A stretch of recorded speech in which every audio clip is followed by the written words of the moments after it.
This is devotional number 212, and today's date is March 21st, 2017. And yesterday we looked again, at Nehemiah 8, 1 through 9, as we're interested in verse 8, and we're trying to unravel verse 8, Lord willing. And however, looking at this passage, Nehemiah 8, 1 through 9, there are some things I'd like to mention.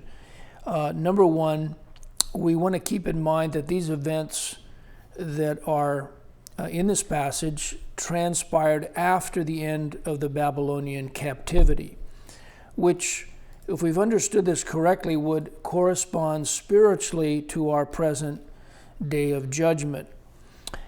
Secondly, Ezra, which is Strong's number 5830, is a derivation of another Strong's number 5833, according to the blueletterbible.org, and his name means help, and he is both a scribe as well as a priest. And in the context, he stands above the people on a pulpit of wood designed for the occasion, and is flanked by 6 men on his right hand and 7 men on his left hand, 13 altogether.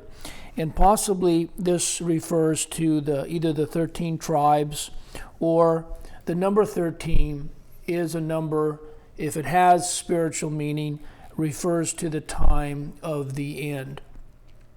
Now, we also learned that besides Ezra, there are also 13 men, as well as an unnumbered number of Levites who taught the people from morning to midday. And their 12-hour day started at 6 a.m. and it went to 6 p.m. And remember, keep in mind that this is taking place on the first day of the 7th month.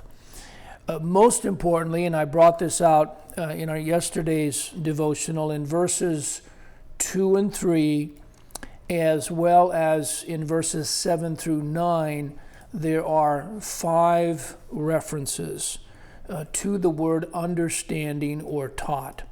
And this is Strong's number 995, and this implies the teaching of the spiritual dimension of what was being read. And as we go through Nehemiah 8:8, we're going to see this more and more.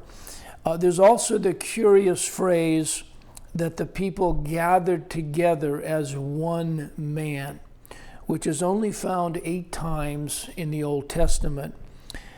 Also, the fact that this gathering, this assembly, on this particular day, the first day of the 7th month, which, as I mentioned in our devotional yesterday, has to do with the memorial of the Jubilee. And the Jubilee has to do with the proclamation of freedom from captivity to sin. In essence, the true gospel. But the location where this assembly took place, this convocation, is by the water gate, which is mentioned twice, and this is in Jerusalem. And water, we know, typifies the Word of God, which is, of course, the water of life. Now, the following citations contain the the root word for Ezra, and this root word is 5833, and as I mentioned previously, is always rendered help 25 times, and only once is it rendered as helper. And we want to look at a few of these passages today. The first one, which also has very much to do with our time, is Psalm 46:1, where it declares, "To the chief musician, for the sons of Korah, a song upon Alamoth. God is our refuge and strength, a very present help in trouble." Help is this word 5833. Likewise, Psalm 60 verse 11 affirms, "Give us help from trouble, for vain is the help of man." Us help is, again, 58:33. In another psalm, Psalm 63:7, we read, "Because thou hast been my help." That entire phrase is Strong's number 5833. "Because thou hast been my help, therefore in the shadow of thy wings will I rejoice." And lastly, Psalm 70 verse 1 acknowledges, "To the chief musician, a psalm of David, to bring to remembrance. Make haste, O God, to deliver me. Make haste to help me, O Jehovah." Again, to help is 58:33.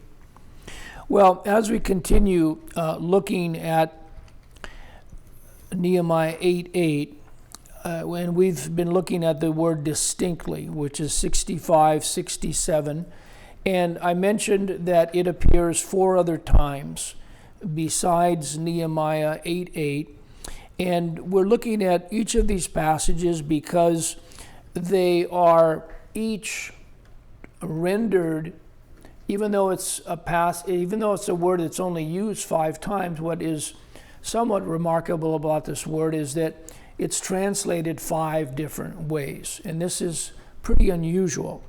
But it helps us to see the shades of meaning that are embedded in this particular Hebrew word, and by doing so, the spiritual reality that God is hidden in this term. Now, we have discussed 3 passages so far where this word appears, and I'll go ahead and reiterate those. With regard to the man that cursed God, Leviticus 24:12 declares, "And they put him in ward, that the mind of Jehovah might be showed them." Might be showed is this word distinctly, Strong's number 65:67. The second passage we looked at, and this pertains to the man that picked up sticks on the Sabbath, is Numbers 15:34. And in this verse, it is rendered as "because it was not declared." And they put him in ward because it was not declared what should be done to him. And the third passage is Proverbs 23:32, which issues a warning regarding those who imbibe the wine of false gospels. And here it's translated, "and stingeth. At the last, it biteth like a serpent, and stingeth like an adder," which is another poisonous snake. And this word "at the last" has to do with our day, with the end times. Now, as I mentioned previously, each of these renditions of this word distinctly, and there's 5 altogether: distinctly, might be showed, because it was not declared, and stingeth, along with that are scattered. Each help us to understand the spiritual reality behind this word distinctly. And we want to also keep in mind that this word is modifying one of 3 elements in this verse. Because if you will recall, let me read Nehemiah 8:8 again. "So they read in the book, in the law of God, distinctly." The second element is "and gave the sense." And the third element is "and caused them to understand the reading." Tomorrow, Lord willing, we want to look at Ezekiel 34:12, which is the fourth place where this word distinctly is used, number 65, 67.